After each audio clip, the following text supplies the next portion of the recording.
On s'est pas dit, tiens, on va faire du résultat, on s'est dit, tiens, on va aider le client, et en aidant le client, ça nous a permis d'avoir des meilleurs résultats. C'était ça qui était dingue.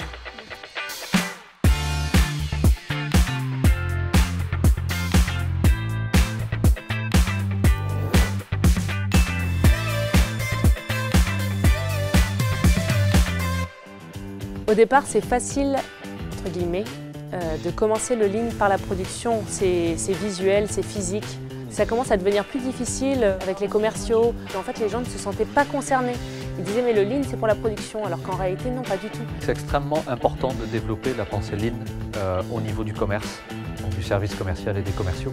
Le fait d'utiliser le lean dans notre travail au quotidien nous oblige à nous reposer la question de qu'est-ce que c'est qu'une offre de qualité, qu'est-ce que ça veut dire d'avoir une offre de qualité pour nos clients et comment est-ce qu'il va recevoir cette offre-là quand on lui envoie.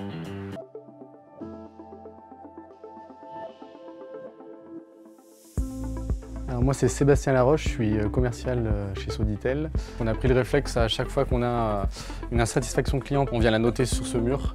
Là l'objectif c'est justement de se nourrir de toutes ces insatisfactions clients pour en retirer derrière des leçons. Et bah, si tout est dans l'ordinateur, bien sûr on ne verra jamais les problèmes. Si on ne les sort pas, si on ne les affiche pas, on ne les verra pas.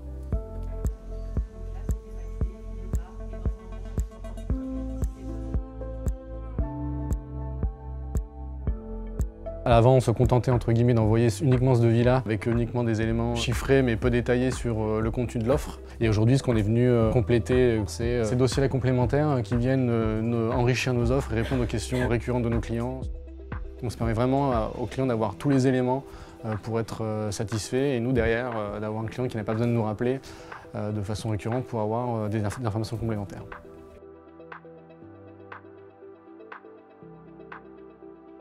Alors ça non, c'est quelque chose de très nouveau, de mettre de la méthode sur gestion d'insatisfaction client. Dans les entreprises où j'étais précédemment, c'était la gestion, on va dire, à l'urgence, mais sans réflexion pérenne derrière.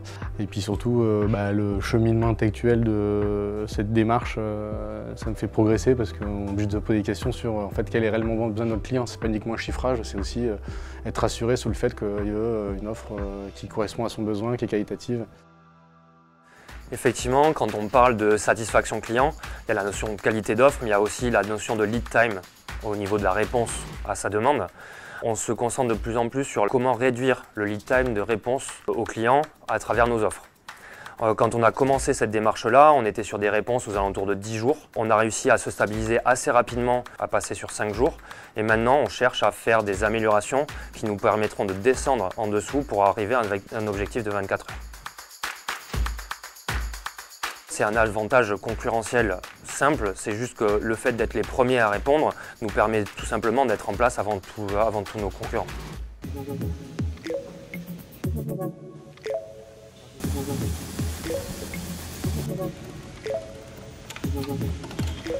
Chez Cefar, quand on a commencé la démarche Lean en tant que directeur commercial, j'avais vraiment l'impression qu'on écoutait déjà ce que nos clients disaient. Donc je ne voyais pas bien en quoi ça pouvait nous aider à nous améliorer en définitive. Et finalement aujourd'hui on observe différemment ce que nous disent nos clients. C'est très important de voir comment le client va s'approprier le produit pour le mettre en œuvre sur ses installations. L'idée qu'on a aujourd'hui, c'est qu'on veut développer des produits qui correspondent à leurs besoins et pas nous créer un produit qui va nous aller et ensuite essayer de le vendre aux clients.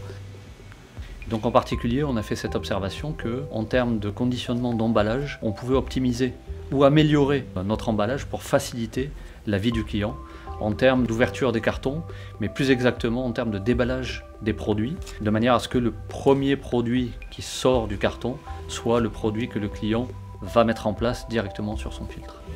On veut devenir un partenaire et non plus un fournisseur lambda. On s'est focalisé sur le client, sur ce dont il avait besoin, sur comment on pouvait l'aider. Et en fait, ça nous a permis d'avoir des meilleurs résultats, de travailler comme ça.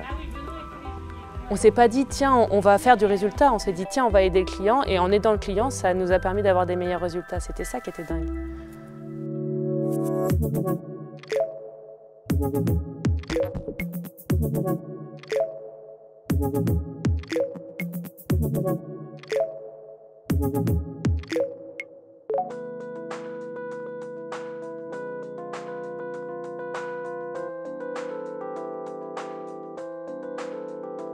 Bye.